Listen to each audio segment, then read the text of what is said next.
Success mantra, we shape future. Hello guys, welcome back to our YouTube channel. स्वागत है आप सबका आपके अपने यूट्यूब चैनल पर। जैसा कि आपने थंबनेल देख लिया ऑलरेडी, हम लोग इस वीडियो में बात करने वाले हैं सेबी के बारे में। आप में से कईयों ने इसके बारे में ऑलरेडी सुना होगा, पढ़ा होगा, जानते होंगे, स्पेशली वो लोग जो मार्केट में इन्वेस्ट करते हैं। तो इन्वेस्टर्स, ट्रेडर्स, आप में से बहुत लोगों ने किसी ना किसी प्लेटफॉर्म को ज़रूर इस्तेमाल किया होगा, नहीं तो सुना तो ज़रूर होगा। ग्रो के बारे में या एंजल वन के बारे में, कोटेक सिक्योरिटीज़ के बारे में, ज़ीरोधा के बारे में। ये सारे प्लेटफॉर्म्स के थ्रू हम मार्केट में पैसा इन्वेस्ट करते हैं। और हमारा पैसा इन्वेस्ट होने के बाद अगर कहीं पर मिस हैपनिंग होती है, किसी कंपनी में हमने पैसा इन्वेस्ट किया, कंपनी डूब गई, कंपनी में पैसा लगाया, कंपनी एकदम से बम्पर हमें बेनिफिट्स मिल गए, and at certain point in time we can't even digest that fact कि यार ये कंपनी इतनी अच्छी तो नहीं थी कि मेरे पैसे 10 गुने हो गए। तो ऐसा क्यों हो रहा है? ऐसा इसलिए हो रहा है बिकॉज कहीं ना कहीं रेगुलेशंस में कमी है। तो ये रेगुलेशन बनाने की जिम्मेदारी जिस बॉडी पर आती है वो बॉडी है सेबी, जिसको हम बोलते हैं securities and exchange board of India. Security and exchange board, as the name suggest, क्या करता होगा? एक्सचेंजेस के लिए रेगुलेशंस बनाता है। वो एक्सचेंज जो हमारे सिक्योरिटीज़ या हमारे कमोडिटीज़ को एड्रेस करती हैं। सिक्योरिटीज़ बोले तो जैसे हम लोग स्टॉक्स, शेयर्स की बात करते हैं, और उसके अलावा एक और टर्म आता है that is called commodity, raw materials वगैरह। तो इनका भी ट्रेड होगा, कमोडिटी का भी ट्रेड होता है, और सिक्योरिटीज़ का कंपनी के शेयर्स, डिबेंचर्स, बॉन्ड्स, इनका भी ट्रेड हो रहा होता है। इन सभी का जो एक्सचेंज होता है वो होता है किसी ना किसी ऑफिस के through, that is called exchange office. जैसे हमारे पास दो बड़े स्टॉक एक्सचेंजेस हैं, one is called BSE, the other one is NSE. BSE stands for Bombay stock exchange,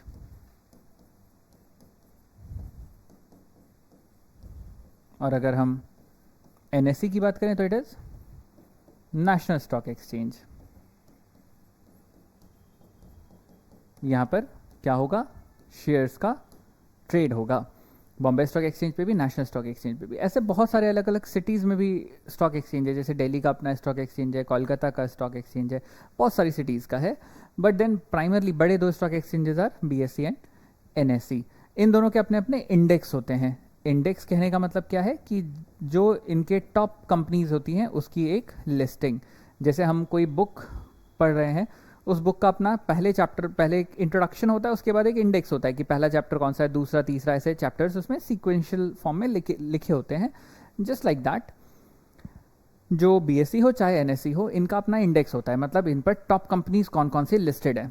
तो लिस्टिंग का मतलब होता है जब हम किसी भी कंपनी के शेयर्स को परचेज कर सकते हैं या सेल कर सकते हैं, दैट इज कॉल्ड लिस्टिंग। वो लिस्टेड कंपनीज होती है जिनके शेयर्स ट्रेड करेंगे। तो ऐसे ही बॉम्बे स्टॉक एक्सचेंज के इंडेक्स की बात करें हम, तो it has the index of top 30 companies. जो टॉप हमारी 30 कंपनीज होंगी बॉम्बे स्टॉक एक्सचेंज पर लिस्टेड, उसी इंडेक्स को हम बॉम्बे स्टॉक एक्सचेंज का इंडेक्स बोलते हैं, which is called as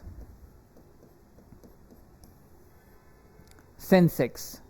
now Sensex का मतलब क्या है? It is a term for sensitivity index. Sensitivity index. तो सेंसेक्स में लिस्टेड कितनी कंपनीज? 30. सिमिलरली एनएसई का भी अपना एक इंडेक्स है। The index of national stock exchange is called as Nifty. Nifty पे कितनी कंपनीज लिस्टेड होती हैं? Top 50 companies. टॉप 30 कंपनीज तो दोनों पर सेम ही होंगी, उसके बाद 20 और कंपनीज लिस्टेड हैं टॉप की निफ्टी पर। तो निफ्टी के इंडेक्स को हम बोलते हैं निफ्टी 50, क्योंकि इस पे 50 कंपनी लिस्टेड है। एंड सेंसेक्स के इंडेक्स पर होती है टॉप 30 कंपनी लिस्टेड। तो जैसे हम लोग बोलते हैं मार्केट कैपिटलाइजेशन, किसी भी कंपनी का मार्केट कैप कितना है। जैसे आप बोलते हो इंडिया में सबसे बड़ी market capitalisation company is Reliance Industries limited.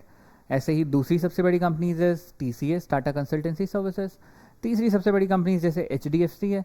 तो इस तरीके से सारी कंपनी की लिस्टिंग हो गई। तो टॉप 30 कंपनीज बीएसई इंडेक्स पर दिखेंगी और टॉप 50 कंपनीज आपको निफ्टी पर दिखेंगी। But the game is not just about 30 and 50 companies. Nifty के लिस्टिंग की अगर बात की जाए तो निफ्टी पे तकरीबन 2000 से ज़्यादा कंपनी लिस्टेड है। और सॉरी बॉम्बे स्टॉक एक्सचेंज पर तकरीबन 2000 कंपनी लिस्टेड है, और अगर हम नेशनल स्टॉक एक्सचेंज की बात करें वहाँ पर लगभग आपको 2500 कंपनीज मिलेंगी। दोनों मिला दोगे तो तकरीबन 4,500 से 5,000 लिस्टेड कंपनी, और हर दिन नई नई कंपनी लिस्ट होती रहती है। जैसे अभी आपने सुना बजाज हाउसिंग फाइनेंस की कंपनी जो थी, उन्होंने अपना आईपीओ निकाला, initial public offering for the people, list हुआ, बम्पर लिस्टिंग हुई, 130% ज़्यादा का रिटर्न ऑलरेडी मिल चुका है। पीएन गाडगिल अभी एक ज्वेलरी का एक कंपनी है, उसकी लिस्टिंग हुई है। बहुत सारे इकोज mobility and number of companies are there जिन्होंने अभी रिसेंट पास में लिस्टिंग हुई। उससे पहले जोमेटो का आपने लिस्टिंग देखा, Paytm and number of companies आई, कई सस्टेन की, कई गिर गई।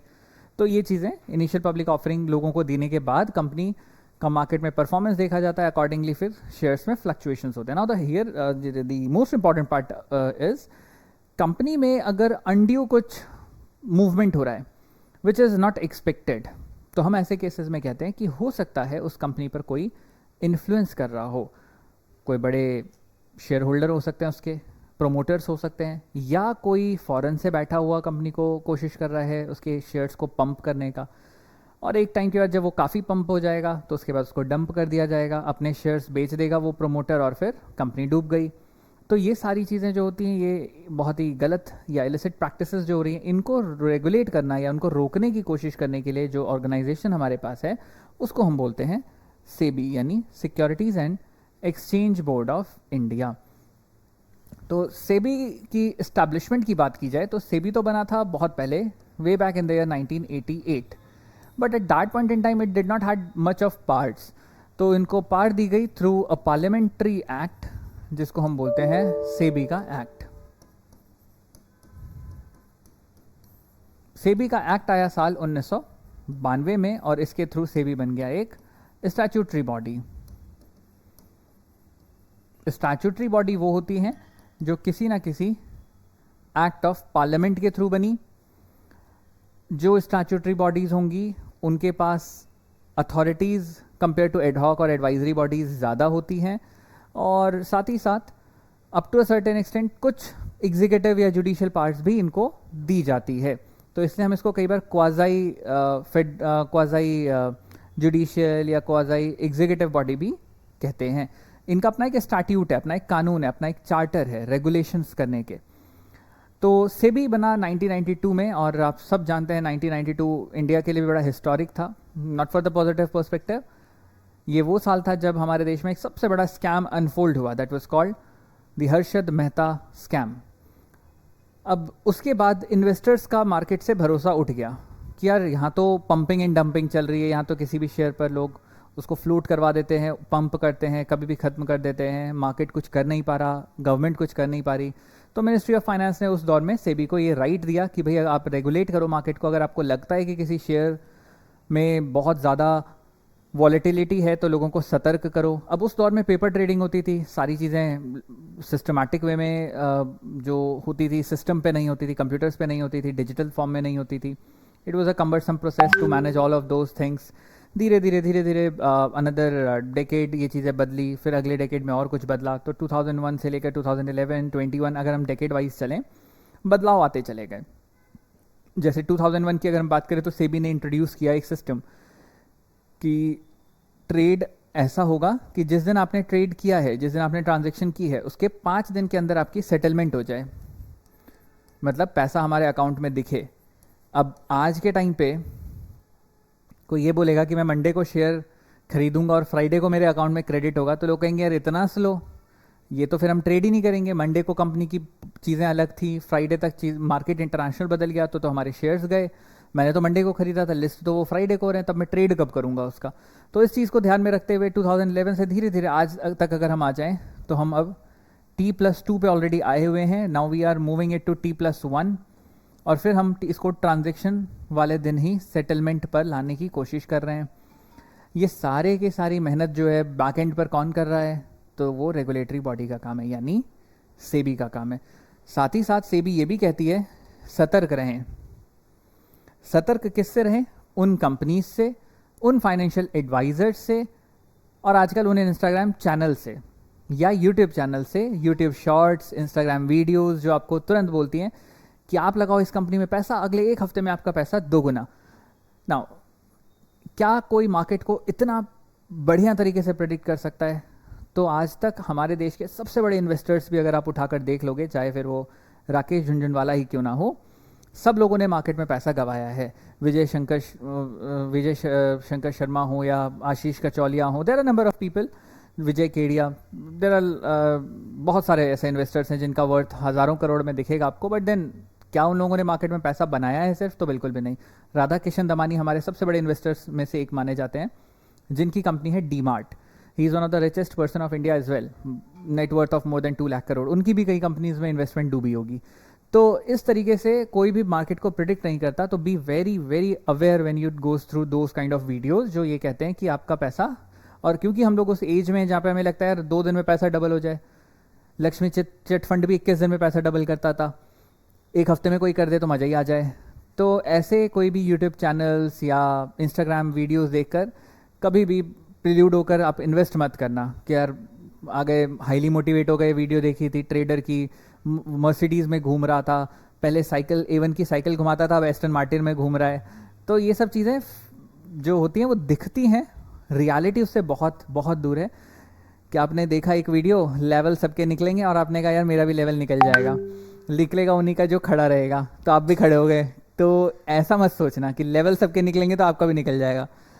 तो बी वेरी अवेयर एंड अपने आप को लेकर, अपने पैसों को लेकर, you only are responsible, no one is going to take the responsibility. आज आपने एक वीडियो देखी थी कि भैया ने कहा कि लगा दो पैसा एक्सकॉन मोबाइल पे, लगा दो पैसा इस फलानी कंपनी में, ये कंपनी तो कल हो जाएगी डबल। तो आपने लगा दिया और पता चला अगले दिन वो यूट्यूब की वीडियो भी गायब है और कंपनी के शेयर 5% नीचे, लोअर सर्किट लगा है, अब आप बेच भी नहीं सकते। तो ये सारी चीज़ों की जिम्मेदारी आपके ऊपर ही आती है। तभी ये कहा जाता है कि इन्वेस्टमेंट, जैसे म्यूचुअल फंड का आपने ऐड देखा हो तो उसमें बोलते हैं ना, in the the investment in mutual fund are subject to market risk, please read all the offer document carefully before investing. तो वो क्यों कह रहे हैं आपको? वो सिर्फ इसलिए कह रहे हैं ताकि आप अवेयर रहें और कई चीज़ों को लेकर खुद पर ओनस लें, खुद पर रिस्पॉन्सिबिलिटी लें। हाँ, बाकी सारी चीज़ों के लिए सेबी बैठा है। आपके पैसे डूब जाएंगे तो पैसे मिलेंगे नहीं, सेबी कहेगा कि हम देख रहे हैं। तो इसलिए सेबी पर इतने डिपेंडेंट ना हो। सेबी कंपनीज को रेगुलेट करने की कोशिश ज़रूर करता है, but small cap, micro cap, इन सब में फ्लक्चुएशंस काफ़ी ज़्यादा, वॉलेटिलिटी काफ़ी ज़्यादा रहती है। हाँ, रेगुलेट करने का राइट सेबी के पास ही है। सेबी वैसे तो आता है मिनिस्ट्री ऑफ फाइनेंस के अंडर में, काम करने में इनके पास रेगुलेशंस की अथॉरिटीज़ खुद हैं, खुद के इनका अपना प्रीएम्बल होता है और इसको हेड करते हैं सेबी के chairman. Right now in news for all the wrong reason, अभी जो इसकी चेयरमैन है उनका नाम है माधवीपुरी बूच। तो माधवीपुरी बूच अभी काफ़ी न्यूज़ में रही है, and again not for good reasons. हाँ, इन पर जो रिपोर्ट आई है वो जिस ऑर्गेनाइजेशन ने दी है, वो ऑर्गेनाइजेशन खुद ही बहुत फ्रॉडुलेंट ऑर्गेनाइजेशन है। We are talking about Hindenburg. तो बहुत ज़्यादा कुछ वैल्यूड बातें उसकी नहीं होती हैं, कोई फैक्चुअली करेक्ट बातें नहीं होती है। उन्होंने इन पर एलिगेशन लगाया है कि इन्होंने अडानी ग्रुप को पंप किया है by investing from the foreign countries और फॉरेन कंपनीज़ के साथ घोस्ट कंपनीज बनाकर इनमें पंप करने की कोशिश की गई। नाउ इसमें कितना एलिगेशन और कितनी सच्चाई, ये तो is the subject of investigation. तो सेबी का चेयरमैन काफ़ी पावरफुल पोस्ट होती है, बिकॉज इनके पास ही रेगुलेशन है हमारे लगभग 4,500 से 5,000 लिस्टेड कंपनीज़ की। तो इतना कुछ तो आपको सेबी के बारे में पता होना चाहिए। और इम्पॉर्टेंट चीज़ ये है कि आप जब इन्वेस्ट कर रहे हैं तो मेक श्योर आप अपने रिस्पॉन्सिबिलिटी पर इन्वेस्टमेंट करें। हमारे देश में सबसे बड़ी मार्केट जो है, यानी चाहे फिर वो नेशनल स्टॉक एक्सचेंज हो, चाहे वो हो बॉम्बे स्टॉक एक्सचेंज, दोनों ही बैठती है मुंबई में। सेबी का भी हेडक्वार्टर आपको मिलेगा मुंबई में ही, बांद्रा कुर्ला कॉम्प्लेक्स में, यानी महाराष्ट्र में। बट ऐसा नहीं है कि इनके और ऑफिसेज नहीं है, ये तो इनके हेडक्वार्टर की बात हो गई। इसका हेडक्वार्टर मुंबई में है, but right now SEBI has 17 offices in the different regions, they are called regional offices. तो इतना कुछ हमको सेबी के बारे में पता होना चाहिए। सेबी का रेगुलेशन का काम, प्रोसेस और पर्सन इन न्यूज़, सब कुछ इंपॉर्टेंट है। साथ ही साथ इंपॉर्टेंट है मार्केट को लेकर इंडेक्सेशन, जो हमने अभी समझा। मार्केट कैपिटलाइजेशन पर इंडिया की सबसे बड़ी कंपनीज, उनके बारे में आपको पता होना चाहिए। सबसे बड़ी लिस्टेड कंपनीज इंडिया की कौन सी है वो पता होना चाहिए। कौन सा ग्रुप सबसे बड़ा लिस्टेड ग्रुप है ये भी पता होना चाहिए। तो ऐसी ही कुछ और नई वीडियोस के साथ हम मिलेंगे बहुत जल्द। Till then, take great care of your health and invest wisely. Thank you so much.